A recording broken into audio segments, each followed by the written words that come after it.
From the moment humanity first looked to the heavens and wondered about its place in the universe, we have told stories of conflict. Not just the wars of mortals, fought with bronze and iron, but the primordial struggles that shaped creation itself.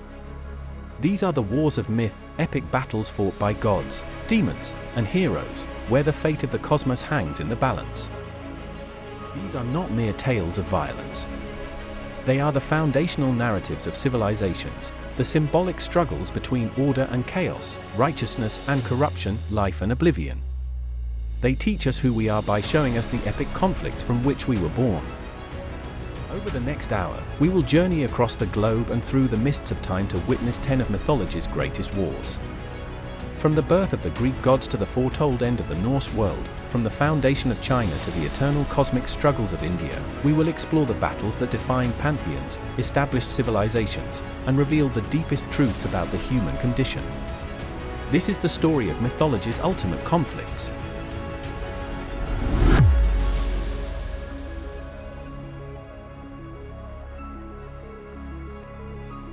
How do you kill a god? Not just any god, but your own father, the king of the universe?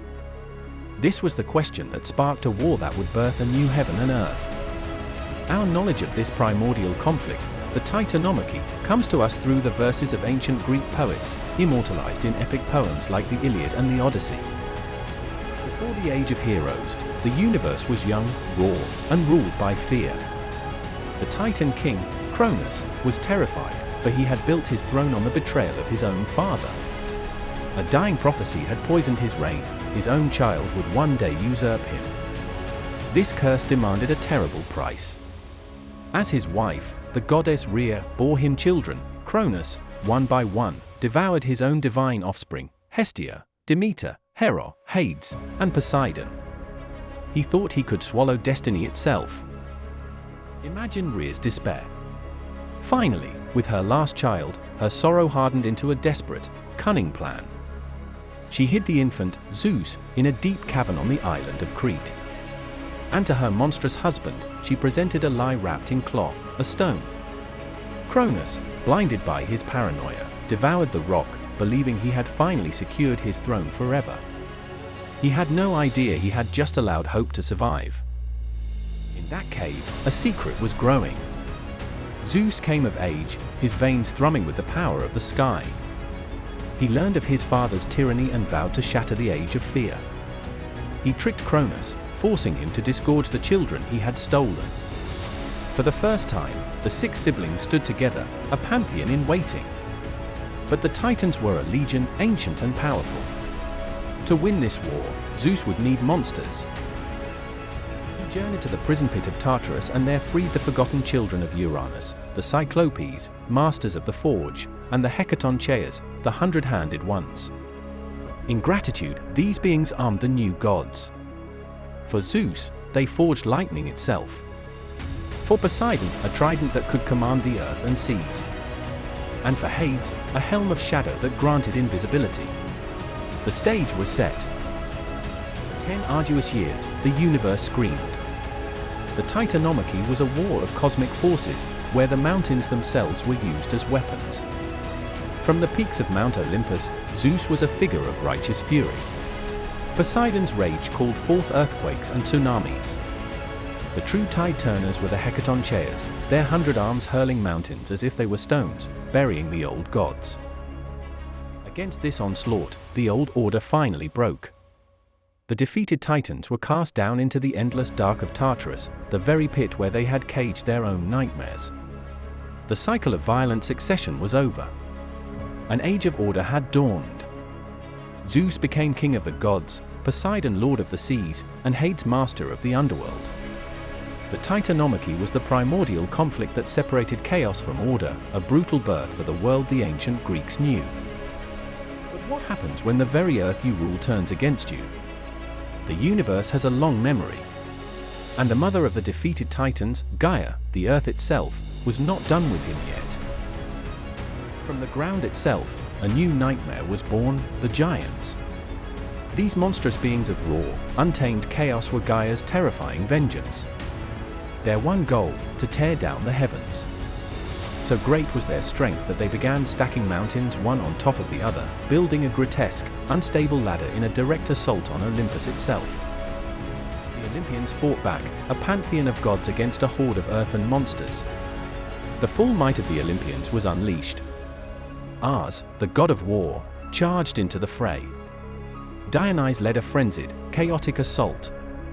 Athena, goddess of strategy, battled the immense Alcyoneus. Yet for every giant that fell, another seemed to rise, empowered by their connection to the earth. Prophecy was remembered, a chilling realization for the gods. This was a war the gods could not win on their own. Victory required the hand of a mortal hero. They needed Heracles. The demigod's arrival changed everything. His arrows, tipped with the venom of the Lernaean Hydra, carried a doom the earth could not heal. Where they struck, the giants shrieked in an agony their mother could not heal, their immense forms dissolving under the poison's touch. The tide of war had turned.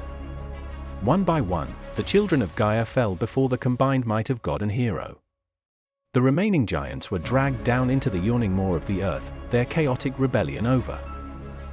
The victory was so profound, it was immortalized in stone, carved into the magnificent marble frieze of the altar of Zeus at Pergamon.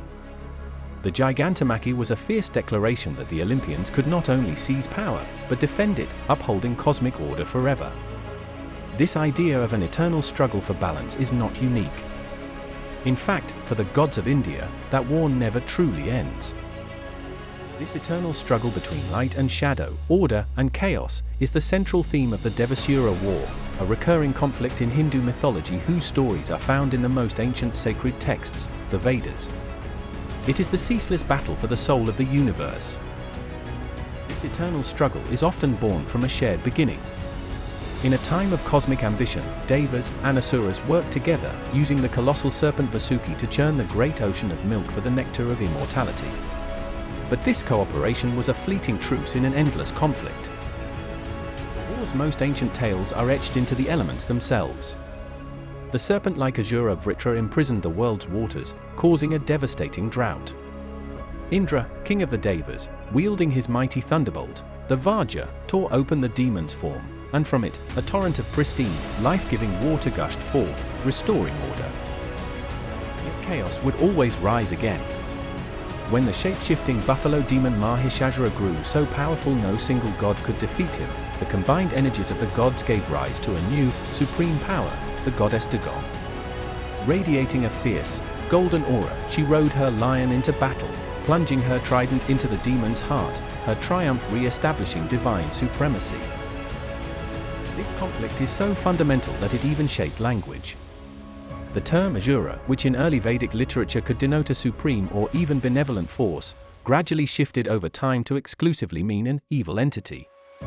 This evolution suggests these myths may reflect real-world power struggles and cultural shifts, forever preserved in the story of an eternal war. Though the battles were fierce, the outcome was always preordained: light will, inevitably, be restored. But this eternal struggle is not always fought across the heavens. Sometimes, the entire fate of the cosmos can be reflected in the battle for a single throne.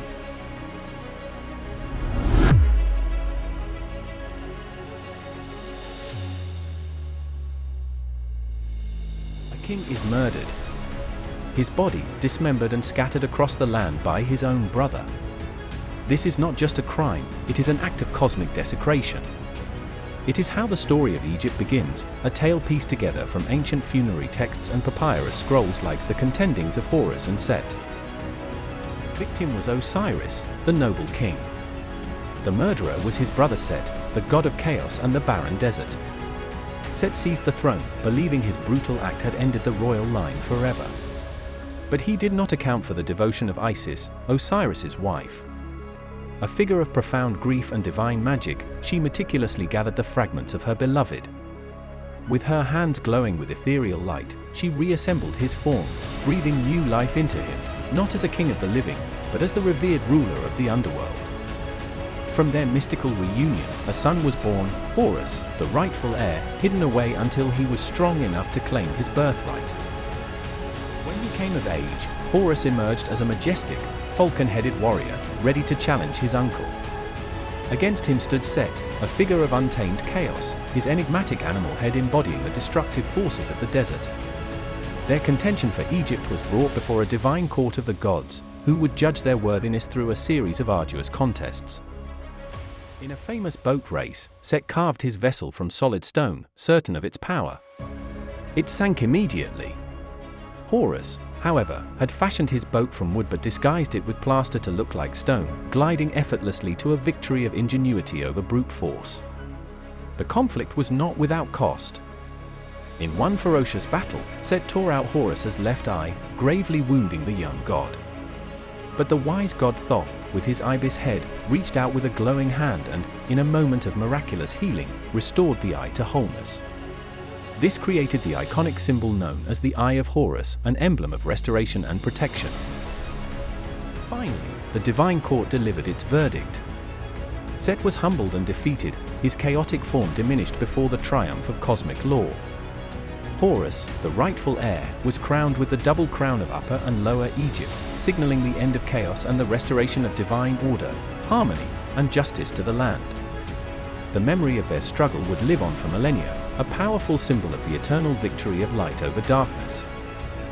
The tale of Ireland's divine origins is one of conquest and internal strife, chronicled in the epic saga known as Cath Maige Tuired, or the Battle of Math Tuired. It begins with the arrival of a divine race, the Tuatha De Danann, who sailed to the shores of Ireland in 300 ships. So committed were they to their new home, they burned their vessels upon arrival, severing all ties to the past. They defeated the island's inhabitants, the Firbolg, in a great battle, but their victory came at a cost. Their king, Nuada, faced the Firbolg champion, Shreng, and in the duel, Shreng's sword severed Nuada's hand, a grievous wound that marked the king. In their culture, a king had to be physically perfect. A maimed king could not rule. Though the skilled healer Gen Sect fashioned for him a hand of pure, gleaming silver, the damage was done. For a time, they were forced to accept an oppressive king named Brez, whose tyrannical rule sowed discord. A new threat was rising, the Fomorians, monstrous beings from the dark places of the world, led by the most terrifying of their kind, Baylor of the Evil Eye, whose single gaze meant instant death. Against this darkness stood Lugh of the Long Arm, a god of many skills. In the court of Nuada, he displayed his mastery of the harp, the spear, and strategy, shining like a beacon of hope. The fate of Ireland came down to a final duel between Lugh and his own grandfather, Baylor. As the monstrous eye opened, a swirling vortex of dark energy, Lugh acted with lightning speed. With a powerful slingshot, he cast a stone that struck Baylor's eye with such force that it was driven out the back of his head, its deadly gaze turning back upon the Fomorian army, decimating their ranks. With their leader slain, the monstrous Fomorians fled in disarray. The Dagda, a powerful god of the Tuatha De Danann, called to his magical harp, Uaithni, which flew to his hands, a promise of harmony restored. The Tuatha De Danann stood victorious, ushering in a new era of divine rule and shaping a mythology that would echo through the ages. Lugh's victory was a triumph of multifaceted skill over monstrous, brute force. A world away, another legendary leader would face a similar challenge, not against monsters from the sea, but against a warlord who wielded the very elements as a weapon. In the fog of China's mythological dawn, a battle was fought that would lay the foundation for a civilization. Recorded in ancient texts like the records of the Grand Historian, this is the Battle of Zhuelu. On one side stood the allied Yanghuang tribes, led by the sagacious Yellow Emperor. On the other, the fierce Jiuli tribes, commanded by the monstrous warlord Kaiyu. Kaiyu was a being of terrifying power, his head like a bull with a gleaming bronze forehead, his body boasting 4 eyes and 6 arms, each wielding a sharp metal weapon. He and his 81 brothers represented a primal, untamed force, armed with an advanced mastery of mythology. The battle began under a stormy, red-tinged sky. Kaiyu summoned a dense, swirling fog that descended upon the battlefield, blinding the Yellow Emperor's forces. But the Yellow Emperor responded not with magic, but with ingenuity. He unveiled his miraculous south-pointing chariot, the world's first compass, allowing his army to navigate unerringly. When Kaiyu unleashed torrential downpours, the Yellow Emperor summoned his daughter, Nuba, the drought demon, whose presence dried the air and drove the rains away. He fought magic with strategy, chaos with order. Finally, Chio's primal chaos could not overcome the strategic discipline and divine aid of the Yellow Emperor. The Great Warlord was overwhelmed and brought low. In the aftermath, the Yellow Emperor unified the tribes and established his capital, laying the groundwork for the Huaxia civilization. From this legendary victory, a nation was born, and to this day, the Chinese people proudly call themselves the descendants of Yang and Huang, their identity forever rooted in this foundational triumph of civilization over chaos. The Yellow Emperor united a people. But what happens when the gods, instead of aiding a king, decide to play with the lives of mortals for their own vanity, igniting a war over a single, stolen prize?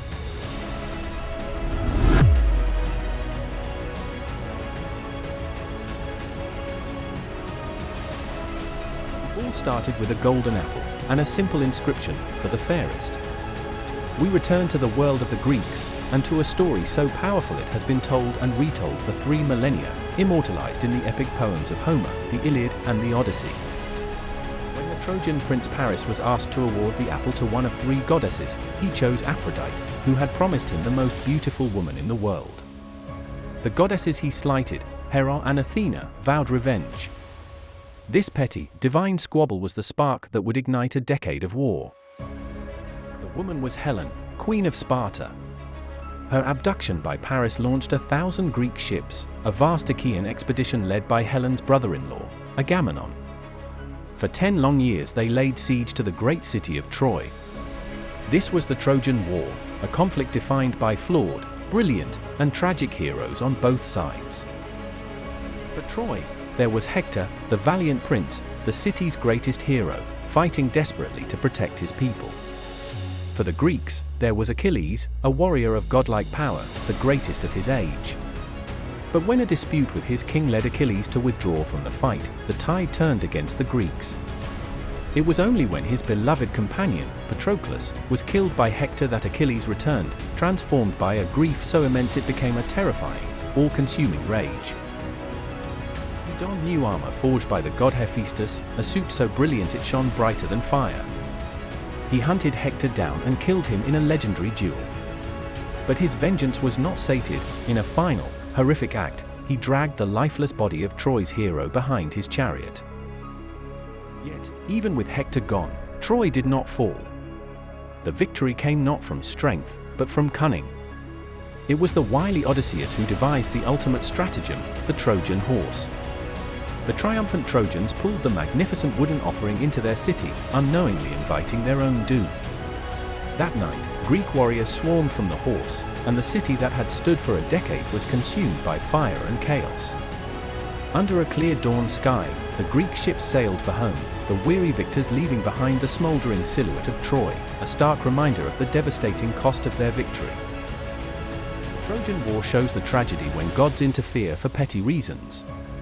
But what of a war where a god intervenes to teach the most profound lesson on duty, even when that duty is to kill your own family? The Kurukshetra War is the central, devastating conflict of the Hindu epic, the Mahabharata, a story of a righteous war fought at an unthinkable cost. It was a civil war, fought between 2 branches of the same royal family, the noble Pandavas and the corrupt Kauravas, for the throne of Hastinapura. It began, as many great tragedies do, with a moment of human weakness, a rigged game of dice. The eldest Pandava brother, Yudhishthira, known for his adherence to Dharma, or righteousness, was tricked into gambling away everything. His kingdom, his brothers, and finally their shared wife, Draupadi, were all staked and lost. Her public humiliation, standing disheveled before the leering Kauravas, lit the fire of a vengeance that could only be quenched by blood. When the Kaurava prince Duryodhana refused to return their kingdom, the die was cast for war. But as the 2 massive armies gathered on the field of Kurukshetra, the greatest warrior of the Pandavas, Arjuna, faltered. His heart broke at the thought of killing his own kin. It was then that his charioteer, his friend Krishna, revealed his true, divine form as an incarnation of Vishnu. In that sacred pause, Krishna delivered the wisdom of the Bhagavad Gita, a profound discourse on duty, sacrifice, and the nature of reality. The battlefield became a sacred classroom. With his resolve restored, the 18-day war commenced. The Kauravas deployed the Chakravyuha, a spiraling labyrinth of warriors nearly impossible to penetrate. Arjuna's valiant young son, Abhimanyu, broke into the formation but was trapped and killed by multiple commanders at once, a clear violation of the rules of war. The war was a saga of heart-wrenching moments. The venerable grandsire Bhishma fell, his body pierced by so many arrows they formed a bed, suspending him between earth and sky. In a final, brutal duel, the mighty Pandava Bhima shattered Duryodhana's thigh with his mace, fulfilling a vengeful oath. High above, celestial beings watched the carnage unfold, their sorrowful expressions reflecting the cosmic significance of the human drama. After 18 brutal days, the battlefield was a wasteland of devastation. The Pandavas had won. But as the few survivors stood amidst the ruin, their victory felt empty.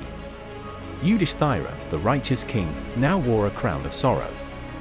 They had won a throne and lost a world, a profound and tragic lesson on the devastating, inescapable cost of war. This war shows how blurred the lines of right and wrong can be. But sometimes, mythology gives us a conflict where the line is drawn in fire, a clear battle between a perfect hero and an absolute evil, as told in the other great Hindu epic, the Ramayana. The Great War of the Ramayana was born from an act of profound evil that shattered the peace of a tranquil forest. The demon king of Lanka, Ravana, a terrifying sight with 10 heads and 20 arms, abducted the beautiful Princess Sita, wife of Lord Rama. Rama was no mere mortal prince, he was the 7th avatar of the god Vishnu, righteousness incarnate. Ravana's crime was a direct challenge to cosmic order. Rama's quest to rescue his wife became an epic journey. Alongside his loyal brother Lakshmana, he forged an alliance with the Vanaras, a powerful army of monkey men. Their greatest champion was Hanuman, the mighty monkey god, an avatar of devotion whose power knew no bounds.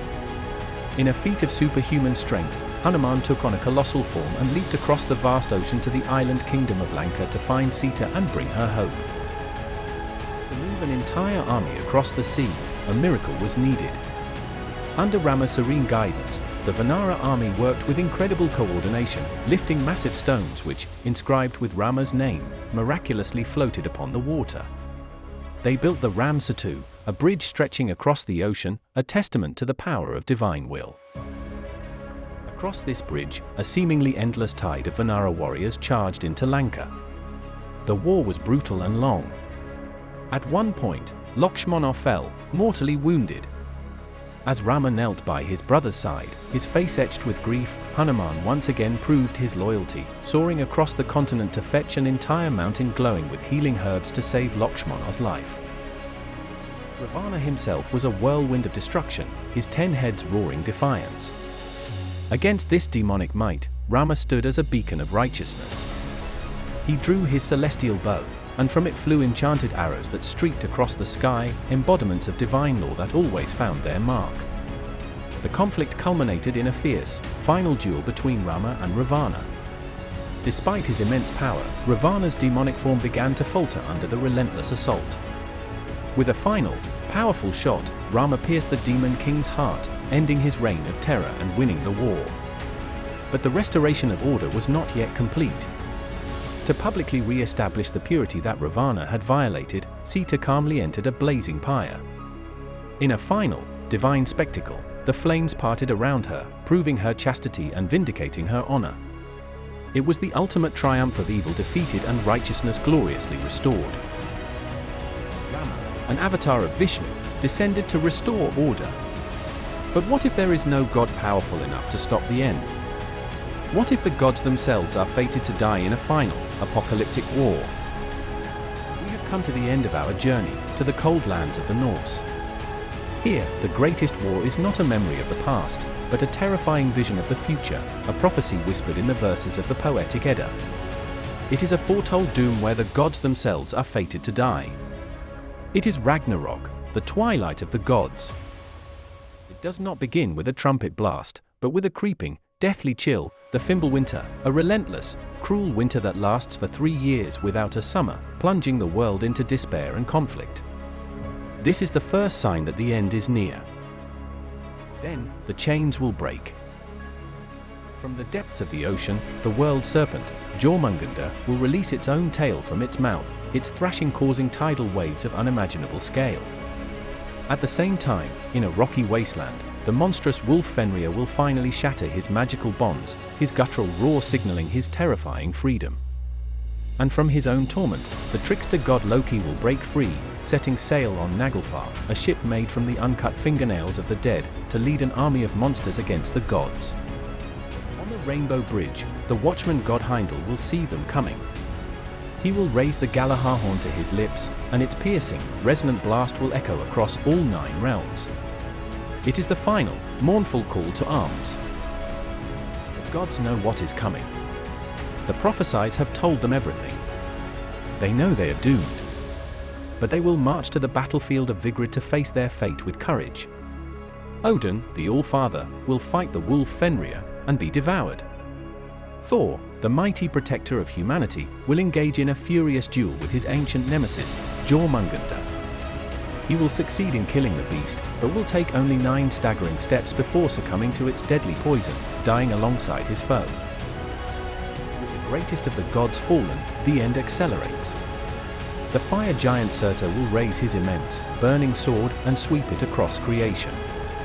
The world will be consumed by fire, crack, and sink slowly into the boiling sea, until all that remains is a desolate, watery void. But Ragnarok is not just an end. It is a cleansing.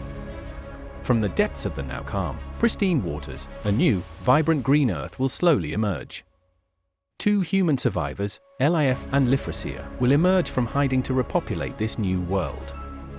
Alongside them, a new generation of gods, including Odin's surviving sons Vidar and Vali, and the resurrected Balder, will inhabit this reborn world.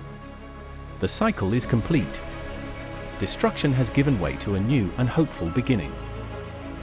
From the primordial battlefields of Greece to the fated twilight of the Norse gods, from the foundation of Egypt to the tragic plains of Kurukshetra. The great wars of mythology, preserved in epics, scrolls, and stone, are more than just tales. They are the frameworks through which cultures have understood their world. They are struggles for order, battles for thrones, and tests of righteousness. They show us gods who are flawed and fearful, heroes who are both noble and brutal, and victories that feel as devastating as defeat. They teach that order is something that must be fought for, that kingship carries a heavy burden, and that even in the face of certain doom, there is courage to be found. These stories, etched into the souls of their civilizations, remind us that new worlds are often built from the ashes of the old. They are a testament to the enduring human need to find meaning in conflict, to see order emerge from chaos, and to believe that even after the most devastating end, there can be a new and hopeful beginning. They are the ultimate battles, fought not just for land or power, but for the very meaning of existence itself.